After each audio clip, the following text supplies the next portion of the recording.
7 goals, 4 games. Every single match he's played, he's scored in. Erling Haaland just did something no European striker has done since Gerd Müller in 1970. And he's not done yet. On Saturday, he faces the country that made him in a quarterfinal that could send tiny Norway into their first ever World Cup semifinal. This is the Haaland story. Let's get into it. Let's start with what's actually happening on the pitch, because the stats speak for themselves.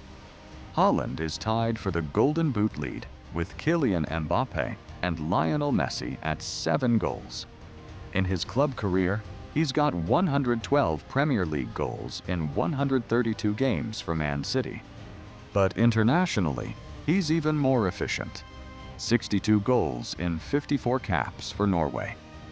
That's a goal every 71 minutes.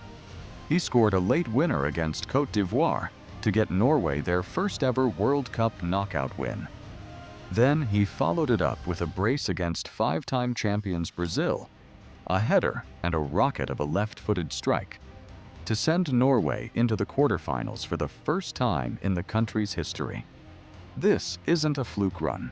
This is a guy playing the best football on the planet, on the biggest stage for a country that hasn't been here before. Why Norway versus England matters. Saturday, July 11th, Miami. Norway versus England. Quarterfinal. This is personal. Haaland's opposite number is Harry Kane, England's captain, who's had his own monster tournament. 6 goals in 5 games for Bayern-fueled England under Thomas Tuchel, who once tried to sign Haaland for Chelsea. England made Haaland what he is. He came through the Premier League, tore it up at Man City. Now he has to go through England to make history. And it's not a guaranteed English win either. England have lost 5 of their last 6 World Cup knockout games against European sides. Bettors are actually backing Norway as the lone underdog upset pick of the round. If Norway wins, this tiny footballing nation, a country that had never won a World Cup knockout match before this tournament, is in the semifinals. That's the story, not Haaland wins the trophy Saturday. One step at a time. But what a step. The FIFA controversy. Now, you've probably seen the noise online about FIFA and favoritism this tournament. Let's actually look at what happened, because the real story is wild enough without exaggerating it. In the round of 16, Egypt led Argentina 2-0 late in the game. They had a goal ruled out by VAR for a foul in the build-up. Late on, Mohamed Salah went down in the box under contact from Julian Alvarez. No penalty was given.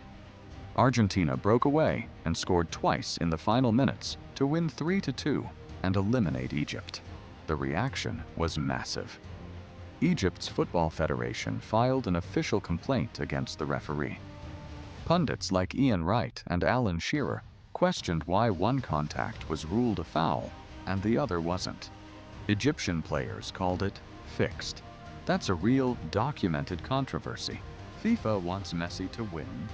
The money angle. And look, there's no denying this World Cup is a financial machine for FIFA.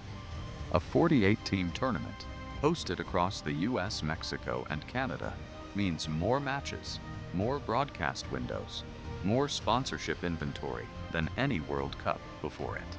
A run like Norway's is exactly the kind of story FIFA wants. A small nation with a global superstar, driving new audiences, new merchandise sales, new eyeballs in markets that don't usually care about a country of 5 million people. Norway shirts, Viking chants, Viking row trending.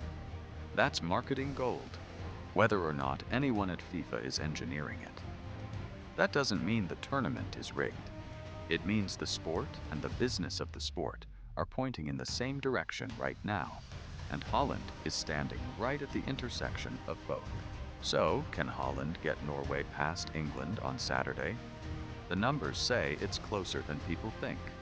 The story says this is already historic, no matter what happens next. Drop your prediction in the comments. Norway, or England. And subscribe if you want the reaction video the second that final whistle blows.